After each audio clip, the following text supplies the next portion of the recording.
Crime After Crime is amazing. This is the 8th episode of the 12th season of CSI, and for the most part, this will be spoiler free, but I do have some thoughts that will require a spoiler warning, so I will give that warning when I get there. And this involves various crimes that seem to have some connection to crimes of the past.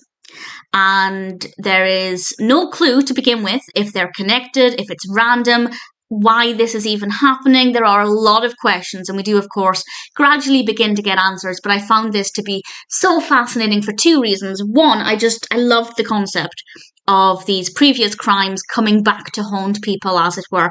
But also the crimes themselves are all very different, and the weapons are all very different. There's a lot of variety here, and the attention to detail is amazing. Something I've mentioned before with CSI is that I love how they don't shy away from being gory and graphic. And I loved seeing the first victim up close because the detail is just fabulous. All of them were brilliant, but that first one in particular I thought was fantastic. The pacing is really great. We get our first victim, as is usually the case, straight away. And then there are a couple more pretty steady intervals, and as soon as we start to piece together bits of the puzzle, we realise that there are other parts of the puzzle that just seem completely mysterious, and obviously over time we start to work towards getting answers, and I didn't work out what was going on. I certainly didn't work it out, and I rather enjoyed it. I thought this was a fantastic episode, a brilliant narrative, and one that I really thoroughly enjoyed. And as I said, the variety of the crimes is something that I think works really, really well. But also the variety of the crimes makes it seem peculiar, because that makes it seem more random. It's not as if it's just somebody theoretically potentially going around shooting a bunch of people. These crimes are all clearly very different. What could be connecting them if they're connected? Is it random? Is it even possible for something to be that random? I won't answer any of those questions, but I've really thoroughly enjoyed it. So I will, with a spoiler warning now, share a couple of thoughts. So these are big spoilers for things that happen in the episode, and to be honest, as I said, big spoilers from now.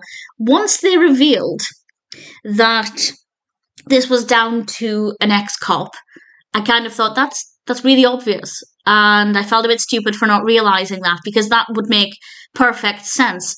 The only person, or one of the only people who should have information that would connect these otherwise really random cases would be a cop, or a pathologist, or somebody who was working with the cases at the time.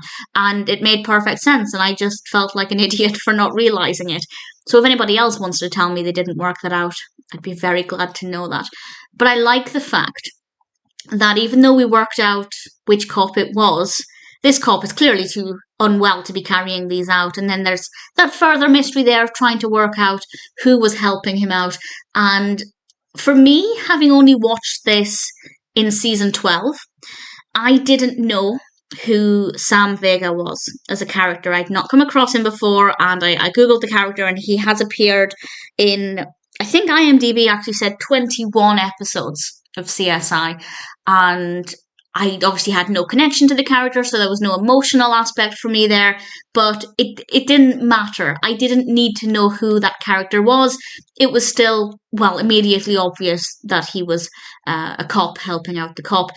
With regards to Richardson, from what I can tell, he actually was only in it for this episode. It's not a character from previous episodes, and again, that didn't make any difference with me not knowing whether that was the case or not.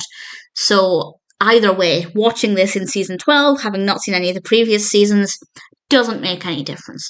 And I had a lot of fun with it. I thought Crime After Crime was a great concept, very well executed, beautifully gory. The details on the charred body as well, which I think was either the second or the third body. I think the charred victim was the second, and the hotel one, I think, was the third, if I'm not remembering it incorrectly.